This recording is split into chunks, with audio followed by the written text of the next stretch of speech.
todavía no se han extinguido de los éteres las influencias dejadas por el señor Buda durante el festival de Vesak.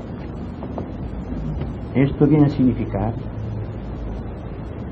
que además del hecho de estar juntos aquí en espiritual reunión, tenemos todavía a nuestra disposición todas estas energías galvanizadas por el fuego de Sambhava, que podemos aprovechar creativamente durante el curso de estas pequeñas reuniones.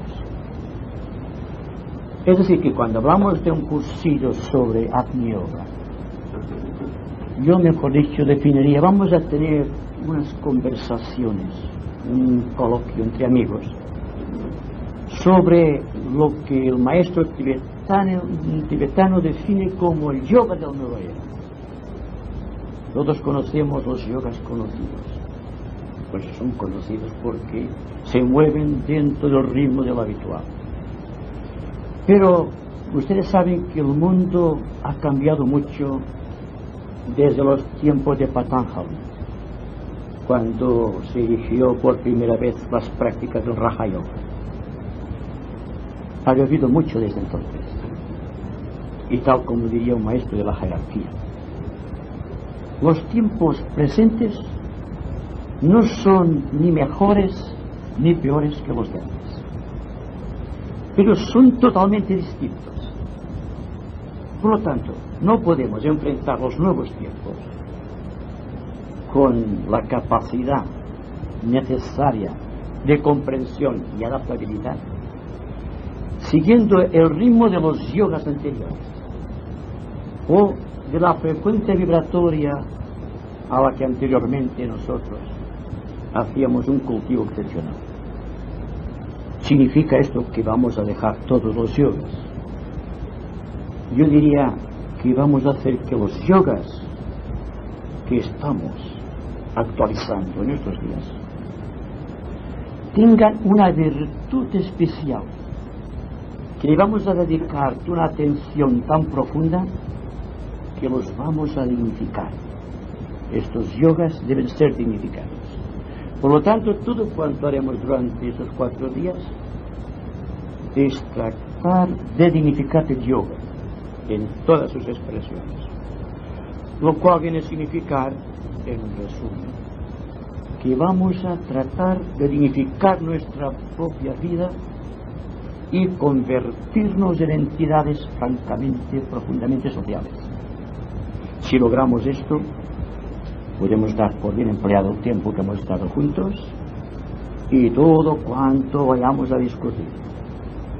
Porque, como digo, se trata de un intercoloquio, un coloquio donde el cual no hay un orador que habla en grupo de educandos. Estamos dentro de un plan de enseñanza, dentro del cual todos somos discípulos. Y la persona que tenga pretensiones de maestro está fallando. Todos somos discípulos ante el maestro. Así que vamos a hablar en un plan de discípulos que tratan de buscar la verdad, que tratan de una u otra manera de llegar a un punto de síntesis dentro del cual todo cuanto llamamos fraternidad, orden, justicia, estos nombres tan queridos y tan poco aplicados, se conviertan en una realidad tangible en nuestra vida. Como estaremos 4 días juntos, he preparado 4 esquemas sobre el mismo tema principal de base: la introducción al Agni Yoga. Hoy vamos a referirnos muy concretamente sobre los preliminares al Agni Yoga, porque va a ser la introducción en sí. Mañana vamos a hablar de las reglas básicas del Agni Yoga. El día 23 vamos a hablar juntos, vamos a conversar sobre qué es lo que hay más allá de la mente. Y finalmente el domingo, por la mañana, vamos a hablar del Agni Yoga en la vida social humana. Cada uno de esos esquemas tiene una serie de puntos. Voy a explicarles de una manera somera, lo más claramente posible, en forma concreta que puede ser comprensible los puntos siguientes: razas y yogas, los planos y los rayos, los yogas y los subyogas, los arquetipos de cada yoga, la meta universal de síntesis, la originalidad individual define el yoga, y luego la masificación de los yogas es lo que cabe de nuestro siglo. Luego vamos a hablar sobre las técnicas estandarizadas, con los apartados de la evolución individual, el rayo condicionante y la importancia que tienen los rayos astrológicos. Hablaremos severamente de las características del Agni Yoga, del verdadero pranayama y los principales efectos del Agni Yoga como una nueva actividad psicológica en nuestra vida. Así que sin más dilación voy a analizar el primer punto. Sean puntos, ideas recortadas lo más claramente posible, y entonces brinda un espacio para que ustedes vayan haciendo preguntas, a las cuales trataré de contestar según el criterio que me dice que un momento en que ustedes estén practicando. Bien, entonces, cuando hablamos de razas y yogas, vengo a suponer que a cada raza le corresponde un yoga definido. De las dos primeras razas de la humanidad, prácticamente no tenemos noción. La primera, la raza polar, era etérica completamente. Por lo tanto, no han quedado vestigios solo en los planos ocultos y dentro de la luz astral. Solamente los videntes pueden contemplar lo que fueron aquellos cuerpos. En lo que se respecta a la segunda raza, la raza que vino después, que es una raza hiperbórea, significa que es transparente, que tiene unas cualidades casi de masificación, que empieza ya la fuerza del éter a condensarse y empiezan a crearse agrupaciones celulares. Pero cuando hablamos de raza, nos referimos ya a la raza lemur. Actualiza las capacidades, los principios y todo cuanto tiene que ver con el cuerpo físico. Y es en los inicios de las primeras subrazas de la raza lemur que empieza a actuar el Hatha Yoga. El Hatha Yoga tiene como principio la formación del cuerpo físico y su perfección final. Hatha Yoga tiene que ver con la belleza física y con el equilibrio de las funciones orgánicas. Viene después para dotar de sensibilidad a aquel cuerpo en forma al principio, cuerpos gigantescos de los primeros lemures, la cualidad atlante que agrega sensibilidad al cuerpo físico. Y al iniciar el desarrollo de la sensibilidad, se inicia automáticamente la práctica del logo solar acerca de lo que llamamos Bhakti Yoga. Bhakti Yoga tiene que ver con la raza atlante y con la evolución sensible psicológica de los seres humanos. Y ahora viene nuestra raza actual, que es la raza Arya.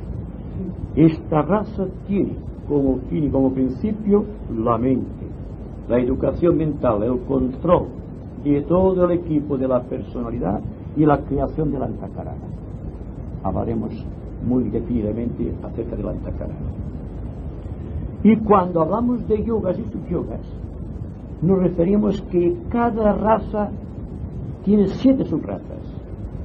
Y actualizando la analogía hermética, podemos decir que cada raza tiene 7 subrazas y 7 yogas, o 7 subyogas, si usted lo prefiere. Así que solamente hay 3 yogas principales de nosotros actual: el Hatha Yoga, el Bhakti Yoga y el Raya Yoga. Todos los demás yogas, con el nombre que sea, son subyogas de estos 3 yogas principales, porque estos 3 yogas corresponden a las 3 razas principales que están evolucionando en el mundo. Tenemos también los arquetipos que pertenecen a cada yoga.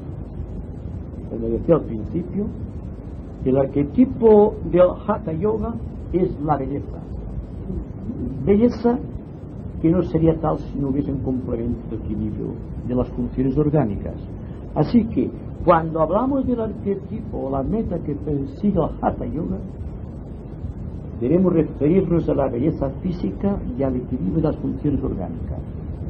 Cuando hablamos de la meta impuesta por la tradición Advaita para el Bhakti Yoga, nos referimos al arquetipo de bondad. La bondad es el sumo, la glorificación de la sensibilidad. Así que Bhakti Yoga persigue como meta reconocida la bondad del corazón. Y finalmente, el tercer yoga, el yoga que llamamos Raja Yoga, establecido por Patanjali antes de Jesucristo, indica que el hombre persigue como meta, como arquetipo, la verdad. Y la verdad solamente puede ser descubierta por la mente. Y no tienen ustedes que no digo conquistada por la mente. La verdad es objetiva, no se puede. Se puede descubrir. Y en este descubrimiento tiene que haber una revelación. Quizá la revelación esté en la raíz mística del Agni Yoga, al cual nos referiremos posteriormente. Cuando hablamos también de la meta universal de síntesis, no nos referimos a una meta definida en espacio y tiempo. Síntesis indica equilibrio, y el equilibrio está en el centro de los opuestos. En lo que respecta a los yogas, como son 7 yogas que surgen durante un periodo mundial, y tenemos el Hatha Yoga, el Bhakti Yoga y el Raja Yoga, hay que suponer que existen, además del Agni Yoga que está en el centro, que por eso es el yoga de síntesis, otros 3 yogas superiores. El uno es el Devi Yoga, y el otro es un yoga superior que desconocemos, y finalmente el otro yoga final es el yoga del Señor del Universo, a la cual solamente pueden llegar los altos y cualificados, iniciados de la jerarquía en nuestro mundo. Así que cuando hablamos de el Agni Yoga como el yoga del fuego, como el yoga de síntesis, nos estamos refiriendo al centro vital del yoga. El yoga cuarto, Agni Yoga, es el que tiene la misión de alcanzar el pináculo del Antakarana creado por Raja Yoga e introducirse después en el centro místico del plano búdico. El plano búdico es un plano en donde solamente hay luz, no hay polaridad, no hay diversidad, no existe la gran herejía de la separatividad. Y cuando hablamos de este equilibrio, más allá del razonamiento intelectual, estamos hablando ya del yoga de la nueva era, del yoga que cualquiera de nosotros puede utilizar ahora mismo, sea cualquiera yoga que esté tratando de realizar en su vida. Porque lo que persigue en yoga es una apertura total de conciencia. Y me pregunto, ¿es que adquirimos la fuerza del yoga con la atención especial que precisa el yoga como aspecto unitivo de la conciencia del hombre, con su aspecto superior y trascendente? Cada cual debe responder según su propio criterio.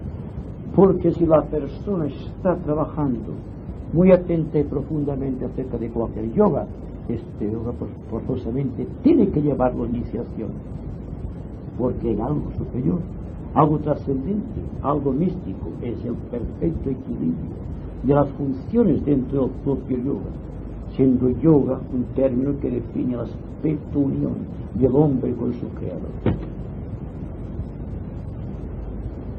Somos poco originales, ¿verdad? Captamos mucho de las cosas que existen en nuestros ambientes. Nos sentimos guiados todos de una u otra manera. Estamos inmersos en un mundo de complejidades, en un mundo de sombras en movimiento. Y nosotros estamos atados de una u otra manera a estas sombras. Y por lo tanto hemos dejado de ser originales. Originalidad implica singularidad. Y la singularidad indica una individualidad no apegada al aspecto sutil del rebaño que está siguiendo todavía a la mayor parte de la humanidad. Desgraciadamente es así. Somos más copiativos que creadores. Y lo que estamos tratando de hacer es ser cada vez más originales, lo cual no tiene nada que ver con nuestras técnicas, con nuestros yogas, ni con nuestras meditaciones. Indica esto que si somos capaces de vivir aparte de lo que estemos realizando, contemplando nuestra obra como si fuese, ¿qué les diga a ustedes?, como algo que no somos nosotros, aparte por completo, despersonalizados, aquello sería perfecto. Lo que hace una cosa imperfecta es el apego de aquella cosa. El dinero es una cosa que todos conocemos. ¿Es bueno el dinero? ¿Es malo? Es el uso del dinero lo que es bueno o malo, ¿verdad? Bien. La original tiene esto. No podemos apegarnos a ningún principio. Hay que estar viviendo frente a la vida que nos rodea, dentro de unos cánones tan perfectos de desapego, de desapasionamiento, que nuestra vida debe tener paz. Analice el sentido del apego. Sufrimos porque estamos apegados a lo que sea, la familia, la tradición, el trabajo, yo qué sé, cualquier cosa. Y el apego siempre hace que el hombre se sienta uncido al carro que conduce la gran masa de la humanidad. Y hay que salir de este mundo. Hay que ser originales, hay que ser singulares. Y la única técnica que puede llevarte al hombre a ser original es vivir abierto completamente a la realidad. Bien. El mal del siglo, usted lo sabe, es la masificación de los principios, es la masificación del yoga, y es la ingente multitud de personas no preparadas internamente que están dando cursos y clases y disciplinas de yoga, materia que es sagrada desde el punto de vista de la jerarquía, y todo el mundo se cree iluminado, y el mal del siglo es el complejo mesiánico. Y hay tantos mesías hoy día dispersos fuera que no tienen calidad indudablemente de mesías, por cuanto viven atados a la tradición, que no tienen conocimientos propios, sino que están tomando de aquí y de allá, pero ellos en sí no son creadores. Y naturalmente, para poder ver las necesidades del ser humano, se tienen que tener tres elementos dentro del ser. Primero, una gran evolución. Segundo, una gran intuición. Y tercero, clarividencia. ¿Cuántos de los gurús actuales tienen esos tres requisitos? Primero, la evolución hacia la persona humilde. Por lo tanto, no existe ostentación, ¿verdad? Y todos están ostentando de poderes. No existen poderes cuando hay ostentación, indudablemente. Si hay intuición, aunque no exista clarividencia, existe al menos un principio de adaptación al otro. Y este principio de adaptación, que tiene que ver con la compasión, hace que la persona se sienta identificada con las necesidades de sus hermanos. Y en esta identificación existe una liberación, una comprensión, y entonces un consejo, un verdadero yoga se puede, digamos, aconsejar a una persona determinada en cualquier determinado pico del tiempo. Pero naturalmente, si falla esto y no hay clarividencia, la clarividencia es solamente para ver el estado de los chakras. Todo el mundo sabe de chakras, y todo el mundo, singularmente, con los que trabajan con el Laya Yoga, están tratando de desarrollar los centros, no sé para qué fines ni para qué metas. Pero lo interesante a remarcar aquí es que solamente la persona que posea clarividencia mental, no simplemente astral, puede ver el estado del ser humano en su evolución por el examen atento y profundo de sus chakras. el desarrollo de cada chakra le indica al mentor espiritual en el terreno del yoga si una persona está preparada para el Hatha, para el Bhakti Raya Yoga o para cualquier tipo de yoga conocido. Porque para esto existe verdaderamente la visión interior. Se nos habla mucho de la intuición, de la visión y de la clarividencia, pero son palabras sueltas. Y hasta que la persona no ha inducido los poderes de la divinidad en su interior y ha logrado desarrollar esos puntos tan interesantes, no es un mentor espiritual. No podemos tener confianza. Tampoco podemos tener confianza en la persona que se arroga el derecho de un iniciado, porque exige pleitesía. Y hay tanto mal en el mundo en ese momento. La jerarquía, desde que terminó la guerra, está tratando muy eficazmente a través de sus ramas, singularmente los ramas del segundo rayo, de poner un poco de freno a esta ansia inmoderada de poder en el mundo oculto. No con ansias de evolución espiritual, sino con deseos de tener poder. ¿Y qué es un poder? Si no existe la conducción necesaria, si no existe un perfecto control del triple vehículo, de la mente, del cuerpo emocional, del cuerpo físico. Al contrario, es perjudicial.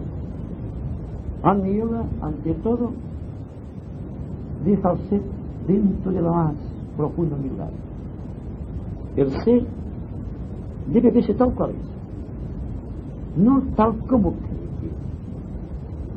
Todos queremos ser superiores, no somos humildes la mayoría. Y naturalmente, cuando la técnica ha sido estandarizada, y hay muchas técnicas, y cada pseudo-gurú tiene su propia técnica, muy peregrinas a veces las técnicas, entonces existe un desconocimiento total de lo que implica el ser humano cuando se le examina clariventemente en el aspecto de su propia evolución individual, de el rayo condicionante de su vida y también de su signo astrológico, del sol y del ascendente. Y también, si la visión va más profundamente, cuál es el rayo del alma y cuál es el signo astrológico que corresponde al alma. Es mucho más complejo de lo que creemos el ser humano. Y no obstante, se debe resolver el problema social humano, el problema psicológico humano, desde el ángulo de vista de la perfecta sencillez, porque la sencillez es sabiduría, es desapego, es de unión, y en la humildad y la sencillez se está demostrando el verdadero, el yoga del futuro, porque las características del Agni Yoga, a las cuales empezaremos a referirnos muy concretamente mañana, dan al individuo la capacidad de descubrirse tal cual es, de saber cuál es exactamente su misión en la vida, cuál es el punto sobre el cual debe apoyar sus pies y cuál es la frontera que debe salvar. Porque todos tenemos una frontera que salvar. Y esa frontera es de muchos tipos.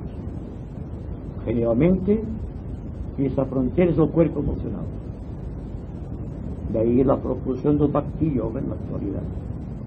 Pero Bhakti Yoga, cuando ha llegado a cierto punto, está solicitando la fuerza de la mente para poder desarrollar ampliamente las energías de la bondad. Es decir, que no podemos fragmentar al ser humano. No podemos mover el cuerpo físico sin que automáticamente el cuerpo emocional y el cuerpo mental no reaccionen. No podemos abarcar la fuerza del plano mental exteriorizándola ya de una manera creadora, sin mover las energías que corresponden al cuerpo físico y al cuerpo emocional. Y todo cuanto ocurre en el cuerpo emocional, psicológicamente hablando, repercute en el cuerpo físico y en la vida. Es un triple cuerpo que está constante de pensamiento, de emociones y de actitudes. Y lo que hay que buscar es que todo este conglomerado esté sujeto a una ley superior. Me pregunto si la mente en sí será capaz de dominar todo este proceso. La mente puede controlar el cuerpo emocional y el cuerpo físico, pero raras veces se puede controlar a sí mismo. Entonces, si debe existir un control mental, hay que presuponer también que debe existir un factor superior al cuerpo mental. Y entonces hablamos del pensador en su propio plano, hablamos del yo superior, o si ustedes lo prefieren tal como hacía Madame Blavatsky, hablamos del ángel solar. Es lo mismo con distintos nombres. Lo que interesa es que siempre lo inferior es negativo de acuerdo con lo que es superior, y lo superior es siempre positivo de acuerdo con lo inferior. Así que hay que vivir en un plan positivo para de esta manera tener condicionados todos los elementos que integran nuestra personalidad. Así el yo, que inicialmente se creó como un punto nacido en tiempo y espacio, se va agrandando hasta adquirir la magnificencia del propio Dios. Y entonces se dice, el hombre ya no piensa por sí mismo, piensa con la mente de Dios. Yo diría que aún más allá de eso existe un poder que es aquel poder bien descrito en los tratados esotéricos del pasado, que hay una luz que resplandece más que la propia luz. La luz dentro del plano búdico queda absorbida, pero un punto de luz búdica en el plano mental se ve como una estrella de 5 puntos. Esto siempre desde el ángulo del clarividente. Significa esto que lo que dijo Cristo en cierta ocasión, dentro de la luz veréis la luz, quizás se refería a lo que en estos momentos estamos tratando de decir acerca del yoga de síntesis o del yoga del fuego de mi yoga, donde la luz de la mente debe quedar reabsorbida por un principio superior que ya no es la mente. Luego, tal como veremos en sus pláticas sucesivas, vemos que la mente tiene unas honduras y que más allá de esas honduras existe una frontera. Y esta frontera, una vez salvada, trae como consecuencia la liberación, o si ustedes lo prefieren, la iniciación.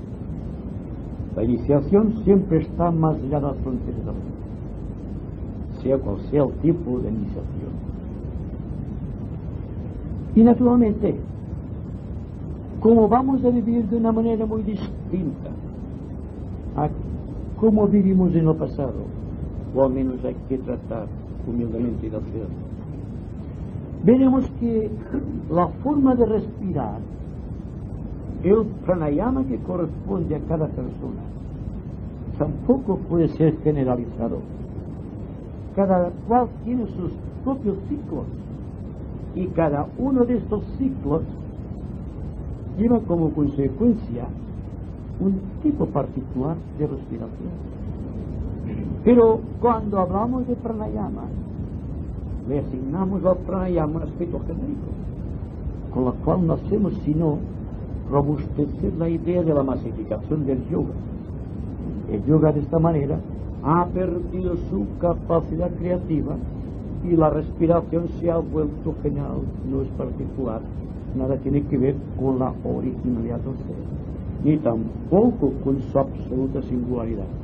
Entonces hay que aplicar con la respiración, y iremos viendo poco a poco, que es algo tan particular, de índole tan íntima del ser humano, que es el propio ser humano quien debe descubrirlo. El yoga pranayama es el descubrimiento, casi por así decirlo, de aquellos largos intervalos que conducen a samadhi, porque samadhi es la liberación de la mente, las fronteras han desaparecido. Significa que también la respiración, que sin darnos cuenta va aliada al proceso mental, se ha hecho tan larga y tan profunda en sus intervalos que prácticamente practica la respiración. Es cuando la respiración de la divinidad, el pranayama cósmico, se apodera de los pulmones del yogi y lo hace respirar tal como es la ley de Dios y no tal como es la separatividad humana. Cuando ustedes o nosotros estamos viviendo dentro de esta profusión de verdades desconocidas, nos damos cuenta que respiramos, nos damos cuenta que pensamos. ¿Dónde está la respiración? ¿Dónde está? Son figuraciones en tiempo y espacio. Ha desaparecido todo. Queda el yo. Este sí, es la singularidad del yo, que no pretende ninguna meta y que va siguiendo el eterno movimiento de la vida. Y entonces, sin darnos cuenta, anticipamos el curso de la historia. Vamos más deprisa que los hechos, porque no hacemos resistencia a los hechos. Y al no establecer una resistencia, vamos más deprisa en el tiempo. Es decir, el tiempo se hace cada vez más pequeño y el espacio cada vez más grande. Y cuando se llega a este momento, sabemos lo que es realmente el placer de vivir aparte de nosotros mismos. Es decir, aparte de lo que configura los problemas psicológicos que enfrenta constantemente nuestra pequeña personalidad. Estamos tratando de ser efectivos. Y si un yoga, sea el yoga que sea, no puede ser presentado de una manera muy científica y muy psicológica, fracasará en este mundo en donde la mente va adquiriendo proporciones gigantescas y en donde existe este cultivo de valores técnicos. No es que la técnica, no es que la ciencia no tengan su participación activa, como tuvo su participación activa el Renacimiento hace 300 o 400 años. Cada época tiene su propia singularidad yógica. Raja Yoga ha actuado preferentemente en la quinta subraza de nuestra raza, que es esta raza actual. Solamente que cuando hablamos de Dhamma Yoga y hablamos de anticipar el curso de la historia, estamos tratando de adelantar el futuro y el futuro traerlo al presente, sin ninguna clase de desequilibrio. Si traemos el futuro al presente, lo que tiene que ocurrir a la sexta subraza de la raza, quinta, de nuestra raza aria, pues estamos viviendo ya por anticipado. ¿Y por qué no trabajar también para lo que hará la séptima subraza de la raza aria? ¿Por qué poner límites en el tiempo? Si el tiempo, como hemos dicho, es una figuración que nace de la importancia que le damos al factor tiempo. Desde el momento en que el factor tiempo no tiene importancia, y es cuando estamos tranquilos, estamos bien con nosotros mismos, entonces el espacio es inmenso. Y dentro de este espacio inmenso hay plenitud.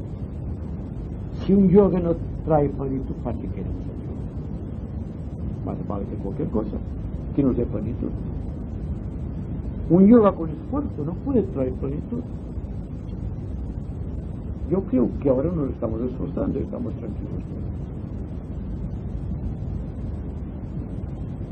Entonces, una de las funciones que tiene asignada el Agni Yoga es penetrar, por tanto, en el futuro de la raza. ¿Qué haremos? Simplemente vivir noblemente, vivir humildemente. Nos exigen poderes supranormales al hombre culto de nuestros días, al hombre que tiene comprensión, al hombre que trata de servir los intereses de la jerarquía. y creo que todos de una u otra manera estamos intentando ser útiles a la jerarquía, pero será así que ustedes y yo estaremos aquí seguramente.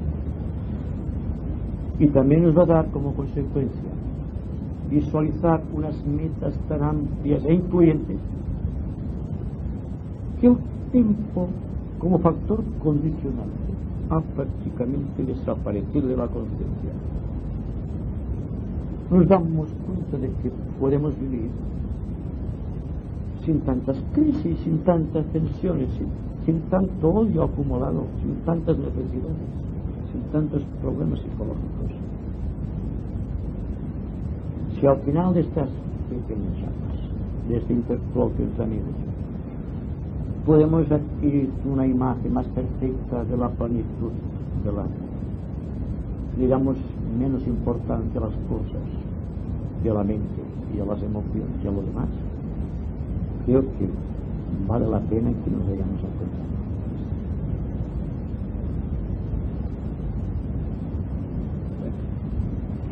Ahora pueden ustedes preguntar lo que quieran. Esto es un preámbulo solamente para que ustedes tengan la oportunidad de explayarse en sus ideas.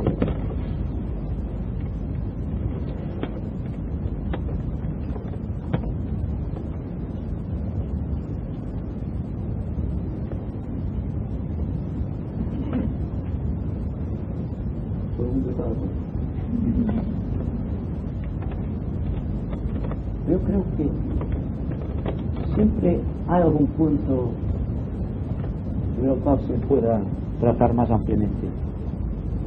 Y son ustedes que tienen que darme este punto.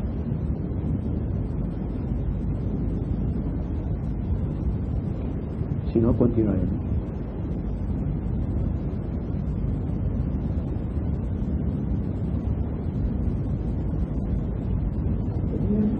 Un poco lo que había anterior a la que era todavía más complicado, más difícil y nos preparado nuevamente para acercarnos un poco al origen del texto de las primeras, segundas, cuarta y quinta razones.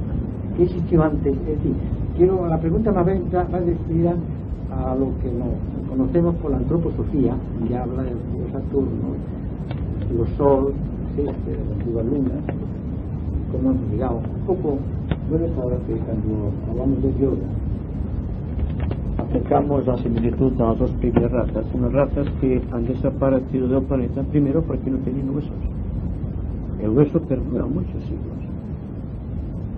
Justo encontramos, por ejemplo, cadáveres pertenecientes a millones de años, se han conservado perfectamente, pero como de las dos primeras razas no existen vestigios, no podemos referirnos concretamente a ellos. Pero anterior a estas razas había la esencia elemental, había una oleada de vida divina que descendía para la manifestación, y por lo tanto había esencia elemental física, éteres en condensación, había esencia elemental astral y había también esencia elemental mental. Significa que todo esto no eran sino los recuerdos que iban segregando los átomos permanentes del globo solar. Ya que hay mucho que discutir acerca de lo que es un átomo permanente, para que se tenga una idea. El átomo permanente aplicado al globo solar o aplicado al individuo siempre es un punto en espacio y tiempo, más allá del espacio y del tiempo, donde el globo guarda todas sus memorias. Se llama técnicamente la casa, y cuando el vidente puede percibirlos y no puede penetrar en las regiones puras de la casa, tiene que verlo reflejado en la luz astral de los acontecimientos. Entonces, la segregación de estos recuerdos, al chocar contra los éteres, que los éteres están condicionados por el karma.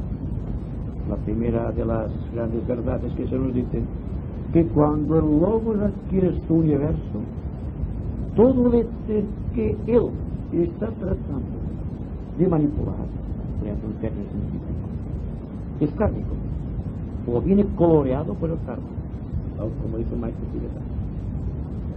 Significa esto que tiene un material que ha servido ya en anteriores expresiones del logos y que todavía no tiene la fuerza necesaria para poder ser directamente manifestada a través de un cuerpo definido.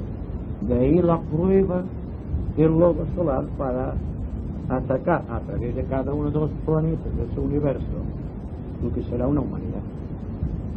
Pero hablamos detenidamente de nuestro planeta Tierra. Hablemos de logos planetarios, y todo cuanto logos planetario está realizando es utilizar el material que él posee de vidas anteriores, de universos anteriores, para poder aplicarlos en este universo actual o en este planeta actual. Y todo el proceso que va de la creación primero de los átomos, un proceso alquímico, de convertir los átomos en moléculas, las moléculas en células y las células en organismos, es el proceso que define las razas. Yo diría que la primera raza conocida adquirió el poder sobre el conjunto atómico, adquirió del ambiente circundante, del ambiente kármico, los puntos atómicos que precisaba para su manifestación, y creó el plano físico, o en sí exacto plano físico, con sus variados niveles. Lo mismo ocurrió con el cuerpo astral, cuando creó la raza Atlante. Cuando el cuerpo de Mura había sido completamente construido, entonces automáticamente se creó un cuerpo emocional. Y cuando estaba ya en cierta vía de solución el cuerpo emocional, vino una oleada tremenda de partículas atómicas pertenecientes al plano cósmico, al quinto plano cósmico de la mente de Dios, y a través de una alquimia producida por los ángeles solares se creó la mente humana. Y entonces vino a la luz lo que llamamos el reino humano, la humanidad. Claro, esos son misterios que nosotros quizá no nos decimos muchas veces, o gran cosa, pero son realidades.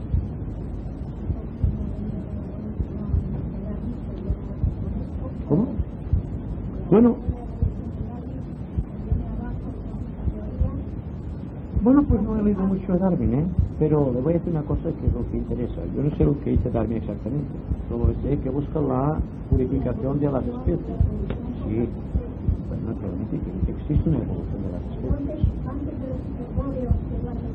Sí, la polar primera. Sí. Bueno, era una evolución angélica, sí, era una evolución, sí, bastante complicada, pero nosotros tenemos la mente muy sencilla, para aclararlo. Mire usted, voy a explicar algo que corresponde a la alquimia trascendente tal como lo utiliza la jerarquía. Y esto es el misterio del átomo de hidrógeno. Cuando el átomo de hidrógeno llega al cuarto éter, por una serie impresionante de modificaciones se crean todos los elementos químicos, siendo el átomo de hidrógeno la medida infinita.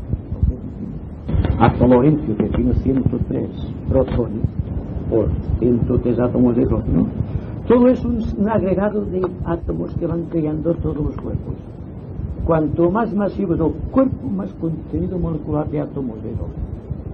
Hasta llegar, como digo, Laurencio tiene 103 protones. Tenemos, por ejemplo, uranio con 92 y todas estas cosas que conocemos con cualquier manual de química nos lo puede enseñar. Pero digo átomo de hidrógeno porque tiene que ver lo mismo que hace Agni Yoga en un plano búdico. Todo el yoga que desciende como actividad de Dios para el ser humano debe pasar forzosamente por el plano búdico, que es el cuarto subplano, que está en el centro de todos los planos del universo. Por lo tanto, como que el átomo de hidrógeno realiza igual misión en el cuarto subplano, el plano físico, aquí hay un misterio. Se le llama misterio del átomo de hidrógeno. Es decir, que cuando a un átomo de hidrógeno se le van añadiendo átomos de hidrógeno, se va sutilizando, se va modificando sencillamente, se está masificando hasta crear todo el contenido del universo físico.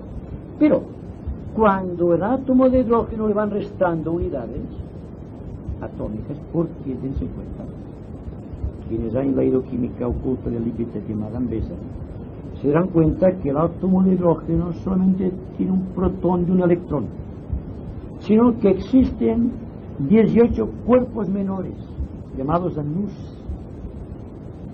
en sánscrito. Y esos cuerpos, conforme van ascendiendo, se van liberando hasta llegar al plano superior, árico, en el cual no existe carga alguna de electrones, ni de protones, ni de neutrones. Es decir, que lo que trabajaban los alquimistas del pasado, más que otra cosa, era tratar de modificar los átomos para reponerlos a la esencia, donde quedase solamente una nube, lo cual no se ha podido realizar. Es decir, como usted decía, es un misterio. Pero un misterio que el químico puede resolver con un poco de inteligencia analítica. Lo que hace el esoterista tratando de ver las modificaciones que sufre un átomo de hidrógeno cuando asciende y cuando desciende. Cuando desciende adquiere gravedad, entonces se sumerge en la ley de la materia. Cuando el átomo de hidrógeno se va quedando más fino, más sutil, entonces se convierte en el plano astral, en el plano mental, en el plano búdico, de estas cosas. Pero siempre es el mismo átomo, hasta llegar a un punto donde solamente existen átomos circulares del color del rayo solar, sin carga alguna, o significa que no hay ni tiempo ni espacio. Esto se llama plano árico o plano de la propia divinidad. Y si lo aplicamos a nuestro pequeño universo físico, podemos decir que en el subplano atómico de nuestro plano físico hay también una representación del plano árico con unos pequeños átomos que no tienen carga alguna de anos. Y naturalmente, vamos a ir más adentro todavía. Cuando estamos aquí, en meditación, en recogimiento o en expectación, liberamos átomos pesados y vamos introduciendo átomos de hidrógeno. ¿Se dan cuenta que pesan menos? Bueno, pues es que esta maravilla se está realizando como una alquimia natural. ¿Por qué levitaban los santos? Porque la cantidad de átomos de hidrógeno que había absorbido mediante la meditación, mediante el acto de adoración, había eliminado átomos pesados y había dejado solamente átomos puros. Y era solamente un momento si no hubieran pasado la vida viajando por el espacio. Pero en aquel momento habían adquirido la facultad de elevarse por encima de la materia, que es lo que hace el átomo de hidrógeno. Y en parte, lo que se persigue en el yoga es que pesemos menos, pero no en el cuerpo físico, cuidado. Internamente, el plano emocional y el plano mental. Pues entonces vamos a salir de una manera tan transparente que cada vez que nos acordemos de esto vamos a pesar menos. Es una ley. Esto lo yo como dos caminos. Uno que es la evolución del lobo solar a través de la raza de hombres y demás, y otra cosa es el camino de Darwin, sí. O sea, la evolución, se juntan para ser el ser humano. Sí. Lo que no entiendo la relación. Bueno, yo creo que Darwin buscaba la evolución de las especies, y aquí buscamos la evolución de los reinos, y dentro de un reino hay millones de especies. Pero suponemos que los atlantes son una raza de una... ¿Por qué? No, yo le pregunto si sabe alguna razón. Porque cada raza debe ser más sutil que la anterior. La lógica es que nosotros estemos más evolucionados que los lemures. Los lemures son, en regla general, la raza negra, que nadie puede aventajar cuando es un tipo que llega a un arquetipo, ni en fuerza, ni en belleza, ni en equilibrio de funciones. Si encontramos un elemento del plano astral correspondiente a una entidad determinada atlante, de la raza atlante, veremos que tiene unas capacidades infinitas de adaptación a la vida y de compasión humana. Es la evolución de la bondad en el corazón del hombre. Pero si vamos a buscar la superación de lo que puede ser la floración de la raza aria, veremos una inteligencia tan poderosa con respecto al actual, que tiene la capacidad de descubrir la verdad por doquier. Es decir, que para mí el arquetipo de la mente que busca la verdad es la intuición, porque la intuición solamente revela verdades, en tanto que la mente inferior solamente está recordando cosas pasajeras en el tiempo, sea cual sea su importancia. Sí, desde luego el ser humano, nosotros en general, nos movemos en el plano mental muy poco, pero muy intensamente en el plano emocional. De ahí que exista más profusión de Bhakti Yoga, no que digan que practican Bhakti Yoga, sino que actúan como Bhakti Yogas todas las personas de tipo emocional. Ahora bien, solamente existe un Bhakti Yoga efectivo cuando la mente funciona, cuando se ha adquirido el poder del Raya Yoga, y Raya Yoga desde las alturas puede controlar aquel aspecto. Por ejemplo, la buena voluntad, como el dinero, depende. ¿Cómo vamos a emplear la buena voluntad? La persona es sensiblera, no es sensible. Solamente es sensible cuando la sensibilidad ha sido encalzada a través de la mente discernitiva, de la mente ordenadora, de la mente que controla. Podríamos decir que quien controla la mente, anteriormente lo habíamos dicho, que cuando el yoga ha llegado a cierto punto, está controlando todo el sistema endocrino, todo el sistema físico y todo el sistema emocional. Y entonces, cuando sí se está fuerza, la mente queda apaciguada y el yo está contemplando sus instrumentos.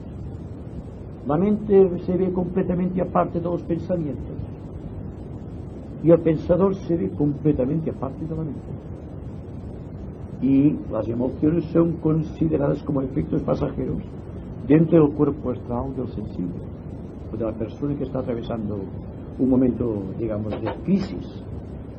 Y el cuerpo físico es el reflejo de lo que es la mente y lo que es la emoción. No podemos ser más de lo que da nuestra vida interior. Y luego ya las fronteras impuestas por la tradición, por la enseñanza, por la herencia, por las propias opiniones. Y esto está frenando la verdad constantemente en nuestro interior. Cuando no hacemos resistencias, ¿cuándo viene la verdad? La resistencia a cualquier cosa, naturalmente. Es como si ustedes escuchasen al señor Neutral y que se sirvan para esto. Usted está escuchando abiertamente, están practicando al niño desinterseco. No hay reacción. Podemos aplicar esta no reacción a todas las cosas de la vida. Es la culminación del yoga. Por esto, cuando estamos viendo las cosas sin apego y con desapasionamiento y sin afán de crítica, automáticamente se produce un silencio interior, una fuerza tremenda que nos eleva más allá de nosotros mismos.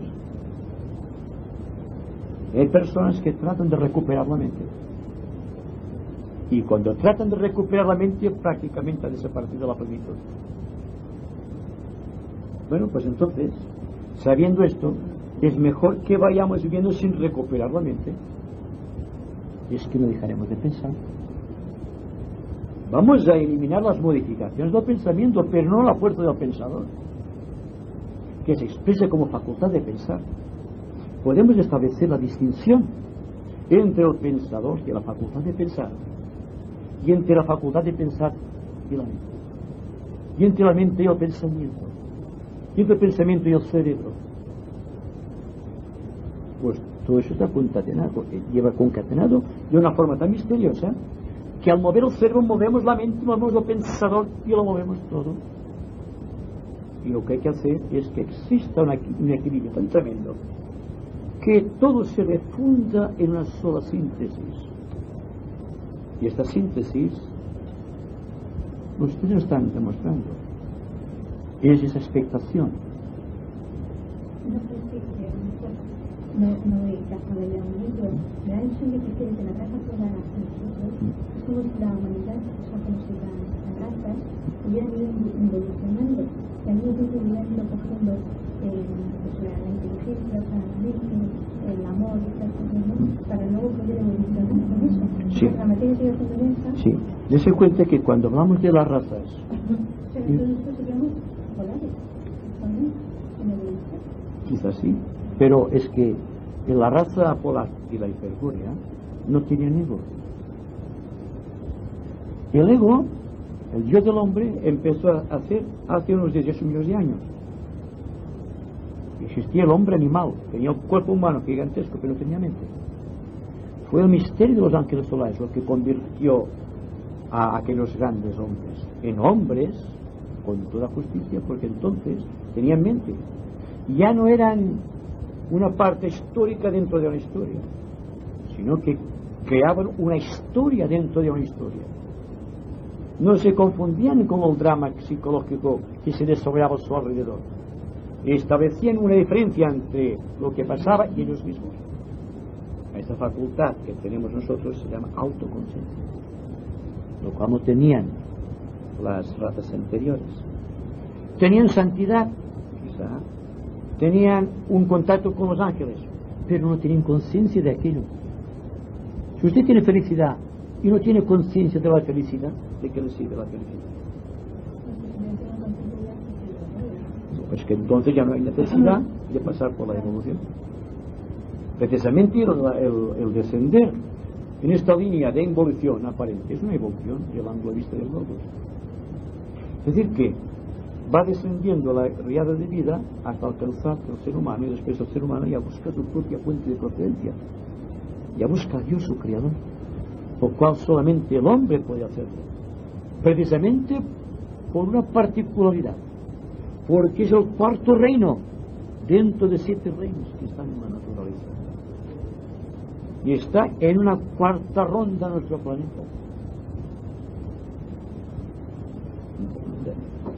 Yo quisiera preguntarle qué relaciones existen entre lo que usted está hablando del Agni Yoga, porque a mí me suena bastante a algo que no digo ya que he leído, sino que he practicado con el Zen, Sí. ¿Hasta qué punto no estamos hablando de lo mismo, pero bueno, lo que tiene de no hacer, de integrarse con la naturaleza, de olvidarse de lo mismo, de ser como el sendero, no ser como el agua?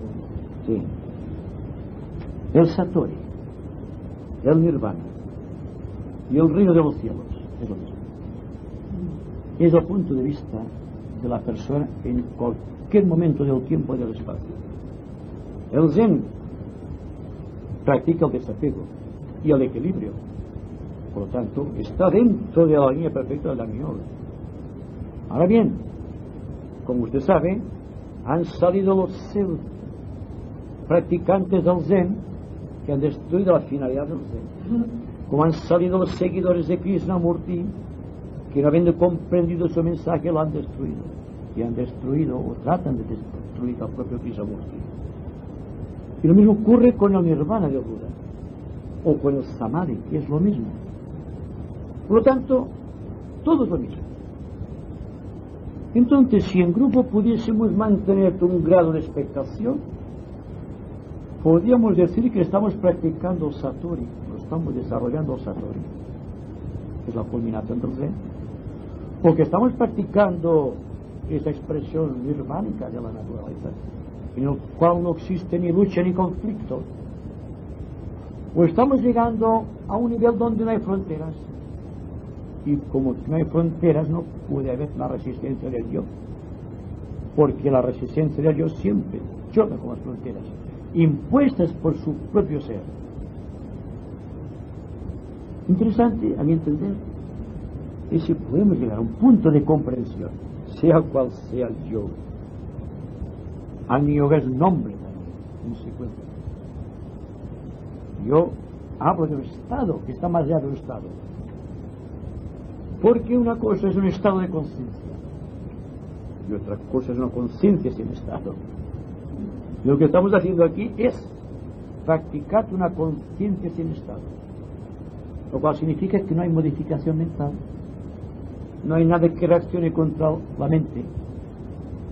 Estamos unidos, compenetrados, estamos estableciendo las bases correctas de una sociedad nueva, más justa.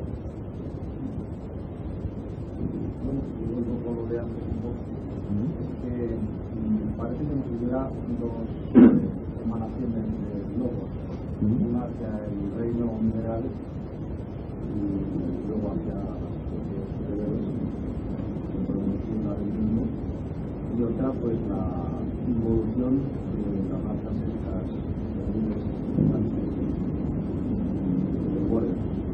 Sí, bueno, hay tres. Entonces, Más largo, hay tres. Entonces el sistema de funcionamiento de esto, poder acoplar estas dos formas de emanación o de creación, desavanzar un poco. Sí, buscando el tercer elemento. Siempre hay que buscar un tercer elemento para unir todos los extremos. Si hablamos del Zen, por ejemplo, de la yoga o de la paz del alma, como la situación de la conciencia en un centro de equilibrio, en el cual no existe ni el bien ni el mal, ni lo bueno ni lo malo, ni lo negro ni lo blanco, existe un equilibrio perfecto que prácticamente no existe desequilibrio. Entonces se realiza la justicia de la ley. Pero hay tres realidades de vida. Una vida va desde el tercer logos hasta coincidir en el reino mineral. Asciende hasta alcanzar al ser humano. Allí empieza otra segunda vida, otra segunda oleada de vida, y va buscando la expresión perfecta del yo. Entonces, cuando el yo está acoplado a valores permanentes, surge otra línea, que es la línea que conduce a la casa del Padre, desde la cual se distingue la oposición, se distinguen los dos opuestos, se distingue la evolución de la involución. Entonces es algo que está más allá de la evolución y de la evolución. Es el camino del propio Dios, es el camino de la iniciación, o si ustedes lo prefieren, es la entrada en la corriente iniciática, de la cual prácticamente ya no se vuelve. Entonces, lo que diga Darwin, lo que diga Krishnamurti, lo que diga Buda, lo que diga cualquier elemento, por sabio que sea, en la vida de la naturaleza, se experimenta. No son palabras, no son ideas, no son razonamientos, no son gráficos o algo pictórico. Lo estás viviendo, lo estás recreando. Hasta ahora veíamos el manjar delante, ahora estamos probando. Y todo esto viene precisamente cuando los dos senderos, el de involución y de la evolución, han sido superados por otro que está más arriba. Podemos decir que el uno pertenece, hablando en términos humanos, al cultivo de la personalidad, con sus tres aspectos, por ejemplo, mente, la emoción y el cuerpo físico. El otro viene determinado por lo que llamamos la tríada espiritual: Atma, Buddhi y Manas. Y el tercer camino, el que hace perfecto al hombre, es el que conduce a la mónada. Son los tres senderos. Denle los nombres que se quieran.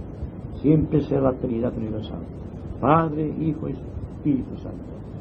Atma, Buddhi, Manas. Shiva, Vishnu, Brahma. Isis, Osiris y Horus. Siempre vemos esa Trinidad en todas las grandes religiones del mundo. Lo interesante es no dar tanta importancia a los conceptos de los hombres, porque los hombres se pueden equivocar a través de los conceptos, pero la intuición propia jamás puede fallar. Además que lo sabes que está la verdad en ti. No es un razonamiento, no viene como una idea importada del exterior, es bien fuera del tiempo. En el tiempo siempre hay la danza de las flores luminosas, que hay quien dice que de ahí surgió la gran simbología del loto, pero que es Krishnamurti de sí, pero son las danzas de las sombras en donde la flor se desmaya.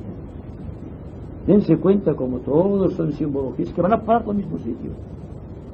Es ilógico que discutamos la efectividad de uno u otro yoga. Lo que interesa como grupo, como individuos, que seamos socialmente hablando unas personas capaces de responder al estímulo de la jerarquía.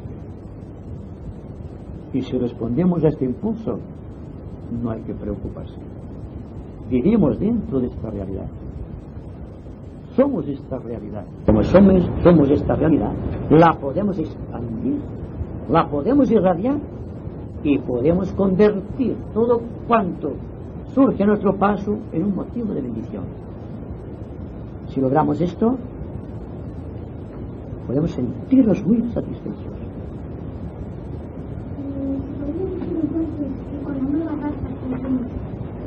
Esta nueva raza empieza a desarrollar un nuevo fuerza con el cual la humanidad entra en este mundo de indicación y ya deja de ser hombre, porque deja ya el bien y el mal, y entonces entra en otra cosa distinta que no es hombre, al desarrollar ese cuerpo nuevo. Ese nuevo, sí, porque las razas también desarrollando la mente, el cuerpo físico, el cuerpo emocional, el cuerpo mental, ahora entra a desarrollar otro tipo de cuerpo. El cuerpo único. Exacto. Pero el cuerpo, fijaría. Al equilibrar los contrarios, el hombre ya, entonces se podría decir que deja de ser hombre. En cierta manera sí. Pero dejar de ser hombre en la séptima subraza de la séptima raza.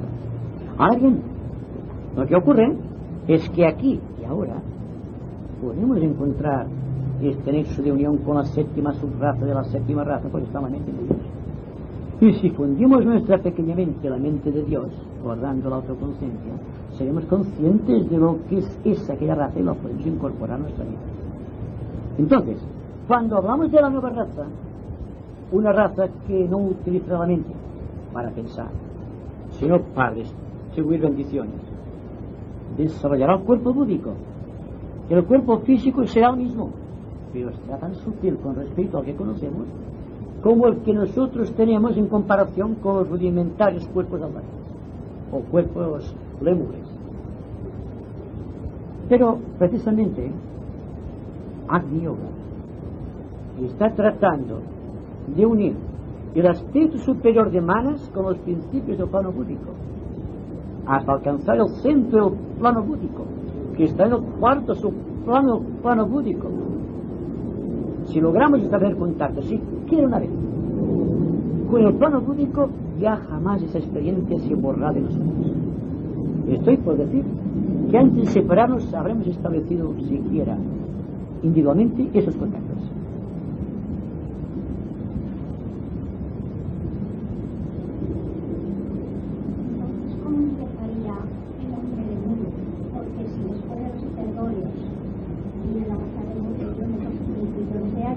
¿Cómo empezó a ser tan mal elemento que tuvo que mandar la jerarquía el primer Mesías, que fue Juno?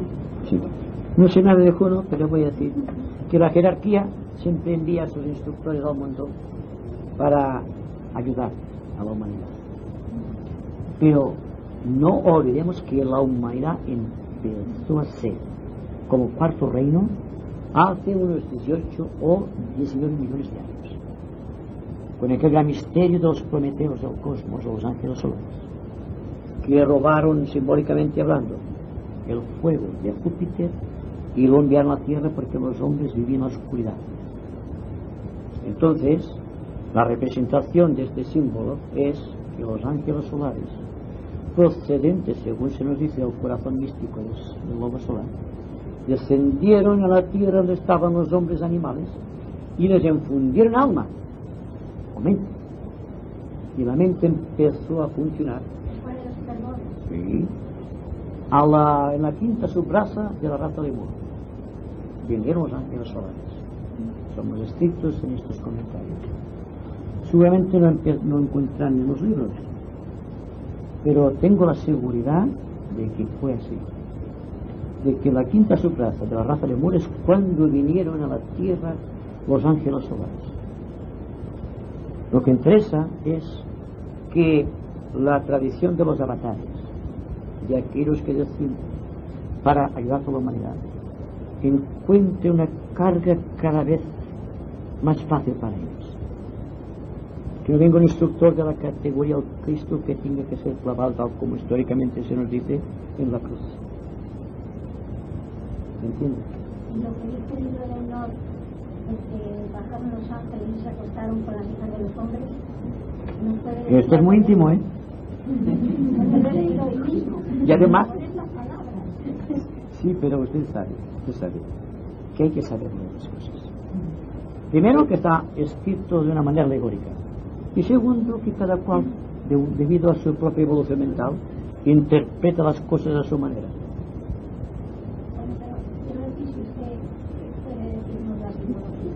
La simbología no conozco nada. ¿Por qué? Dense cuenta. Cuando me hablan de un libro sagrado me pongo en guardia. No porque no tenga verdades, sino de la manera como las personas interpretan tales verdades. Y como que no quiero pegarme a nada, y empiezo por apegarme a las escrituras, del libro que sea, aunque sea el Bhagavad Gita. Yo menciono muchas veces a Krishna y a Arjuna, pero si ustedes me preguntan si he leído el Bhagavad Gita, diré que no, pero he visto la simbología para mí. Ahora bien, si usted quiere hallar una relación entre Enoch y los ángeles, con los ángeles solares, ¿por qué no? Estamos tratando de establecer analogías. Puede ser, ¿por qué no? Lo que interesa es que no nos apeguemos a lo que está escrito. Para mí, apegarse a lo que está escrito, buscando su propia interpretación, es dejar de vivir. Pues siempre hay personas que siempre están con el libro tratando de buscar complicaciones a su propia vida. Una cosa es leer, otra cosa es apegarse. No hablo de no leer, no hablo de no meditar, no hablo de no practicar yogas. Estoy hablando de apego, que no es lo mismo. Y me hace el efecto de que la persona se apega. Igual se apega a una persona que la quiere mucho, del signo contrario. O se apega a cualquier libro. Sé que Krishnamurti mismo está diciendo, se está apegando a mí. Me han establecido dentro de un altar que no soy ningún santo. Y esto pasa lo mismo en todas partes. Por lo tanto, no es que no se haga, repito, sino que hay tan poca intuición que como solamente domina la mente intelectual es la que interpreta mal. Y entonces hay la lucha entre los intérpretes. También parece una cosa mal interpretada, por eso me ha sonado ahora. Entonces, miren. ¿Puede relacionar todo esto que aparentemente parece un conflicto en las diferentes oleadas de vida del misterio de María? Donde se pueden unir algunos conceptos que pueden ser verdad bajo una oleada y otros conceptos verdad por el tema. Sí, pues todas las analogías pueden ser establecidas. Pero ocurre como con esto que decíamos del apego. Hay personas que se apegan y creen que están haciendo una analogía. La analogía se basa en el principio hermético de igual es arriba que abajo, igual es abajo que arriba. Por lo tanto, las analogías, si vamos describiendo analogías, podemos hallar o descubrir la sabiduría en nuestro interior. Porque establecer una analogía no es practicar con conceptos mentales, sino que es tratar de buscar la realidad que existe desde varios puntos. Si fuésemos astrónomos diría, estamos tratando de buscar una coordenada astrológica común en el cielo y ver que todo responde a un principio, tiene algo de semejanza. Y este algo de semejanza que vamos viendo a través de las analogías puede hacer que nos decidamos porque aquello sea verdad o porque aquello es falso. Es decir que la analogía es la ley del esoterista, al menos desde el ángulo del conocimiento concreto. Si establecemos analogías, la mente se ampliará. Y esta amplitud de la mente nos va a hacer partícipes de la intuición, siendo la intuición un poder que está más allá de la mente conocida, porque no conocemos la mente en toda su profundidad. Hay fronteras dentro de la propia mente. Quizá una vez estemos destrozando fronteras y más fronteras, lleguemos a un punto, y aquí lo vamos a analizar porque es vital en la armonía, en el cual tengamos que lanzarnos a la última frontera, y cuando encontremos aquel vacío aterrador, lanzarnos dentro de la otra pasión. Experimentado que he experimentado los maestros de todos los tiempos, que los grandes iniciados. Vencer aquella etapa, y cuando nos demos cuenta que nos va a invadir el tremendo vacío o desconocido, no tengamos miedo y nos lancemos. Y entonces, sin darnos cuenta, seremos succionados, si me permiten esta expresión, y seremos desnudados de todas las cosas kármicas. Y por primera vez en nuestra vida nos daremos cuenta de quién somos realmente, de dónde venimos y a dónde vamos, lo cual todavía es una incógnita en nuestra vida.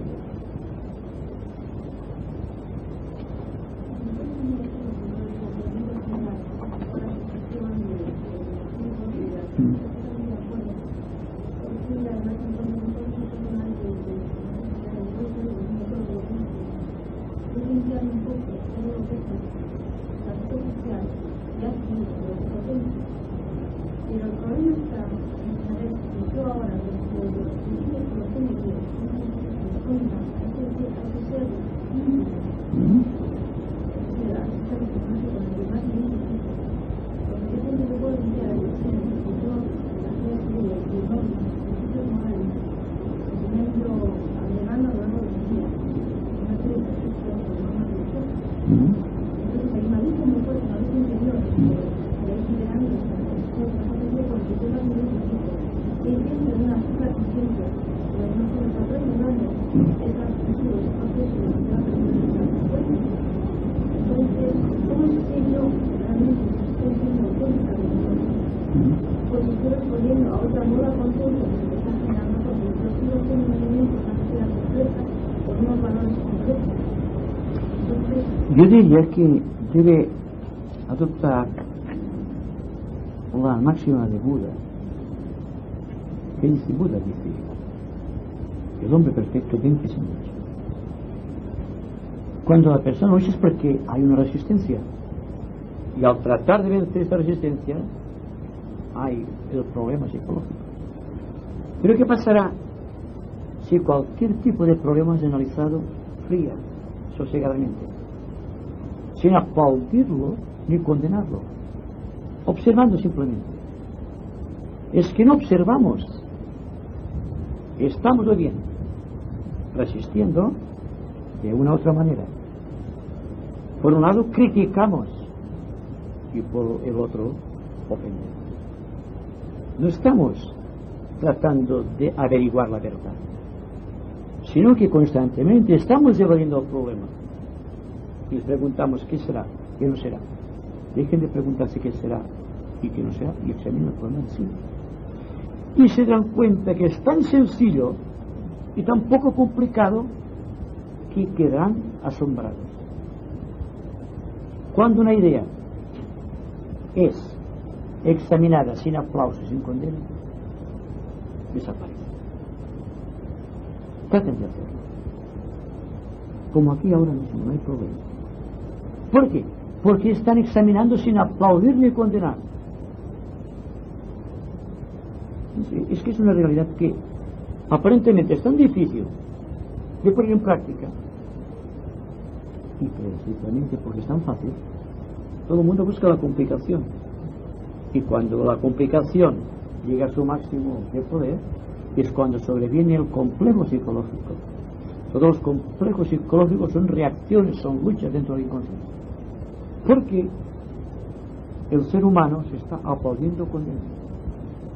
Y como que no existe una perfecta evaluación, un perfecto equilibrio de valores, aquello queda como algo que no ha sido consumado y es un fermento de luchas y conflictos posteriores.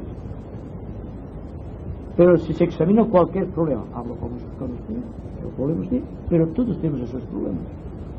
Lo examinamos atentamente, con expectación, y nos damos cuenta que no tiene importancia, no tiene la importancia que le asignamos.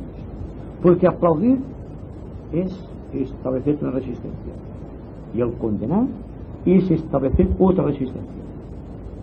¿Qué pasará cuando nos situemos en el centro del aplauso y de la condena? Surgirá algo nuevo, algo que está más allá de la mente. Entonces el problema no existirá, porque no encontrará fermento donde identificarse. Trate de hacerlo. Parece difícil, pero todas las cosas difíciles son fáciles. Solamente hay que verlo claro. La comprensión es básica.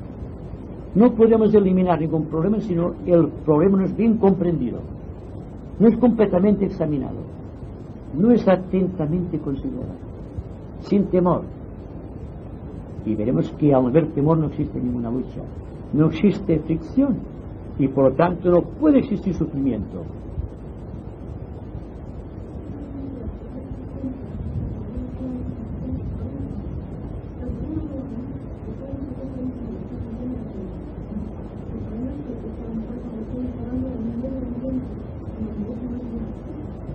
Bueno, no es su problema, es el problema de los demás.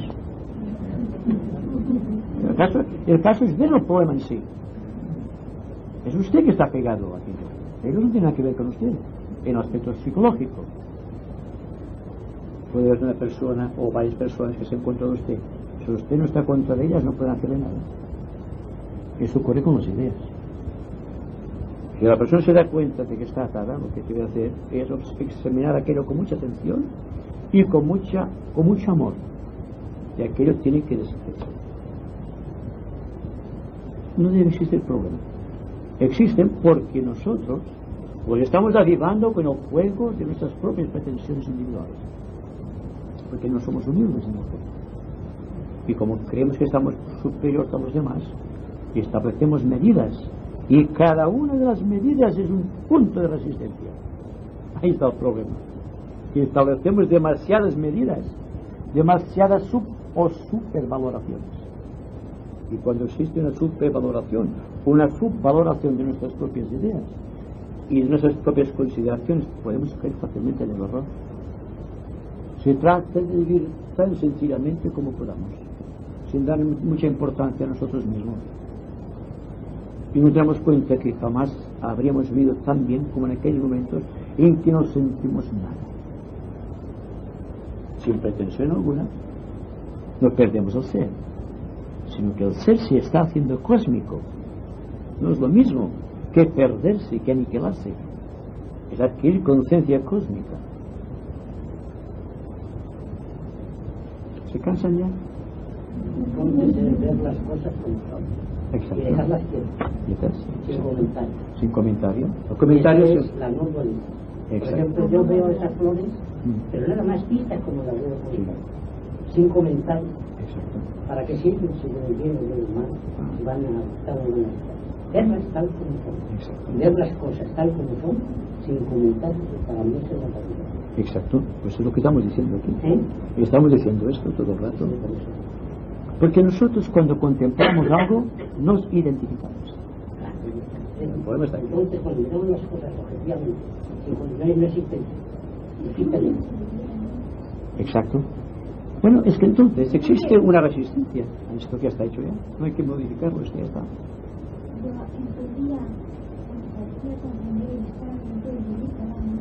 Sí. Ya lo sé. No hace así. ¿Usted cómo vive? ¿No vive constantemente de esta manera? Dándose cuenta de lo que pasa constantemente. Bueno, todos estamos haciendo, todos. Pero entonces existe una... Entonces, si yo no percibo eso que está, o sea, como las flores, quizá eso porque hago exactamente me gusta y a lo mejor es integrar en mi vida, ¿entiendes? Pero eso es vivir, ¿sabes? Sí, la vida está en contemplar las cosas. Si no siento nada, pues no vivo. Usted dice que no siente nada, porque usted no ha experimentado el gozo profundo de un vacío por la vida. Porque en el fondo de su corazón está mirando esto y dirá, este señor no ve las cosas como yo porque está en un ángulo diferente de perspectiva. Siempre se falla por la perspectiva.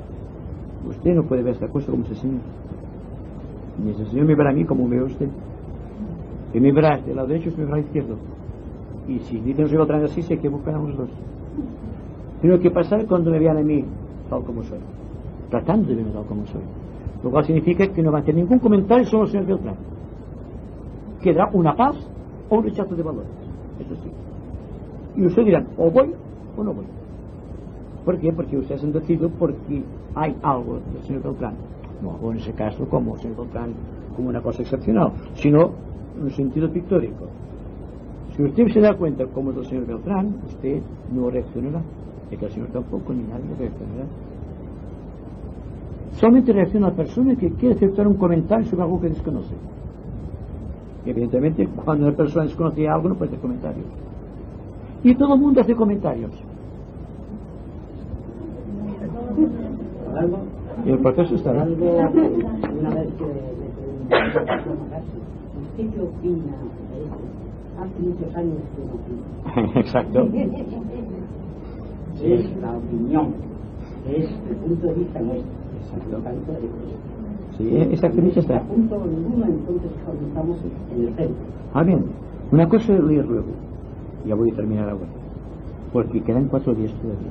Y si no acabamos todo el repertorio hoy. Pero una cosa es, y ahora vamos a entrar en silencio, todos. Y vamos a tratar de ser conscientes de ese silencio. Lo cual significa que no vamos a hacer ningún comentario sobre el silencio. Vamos a sentir esto solamente. ¿Se dan cuenta? Cuando comprende que ustedes se van cansando, ya diré, se acabó. Pero en tanto persiste el afán, ¿sí? Vamos a continuar un poco en silencio y se dan cuenta cómo progresivamente van introduciéndonos en esferas superiores de conciencia.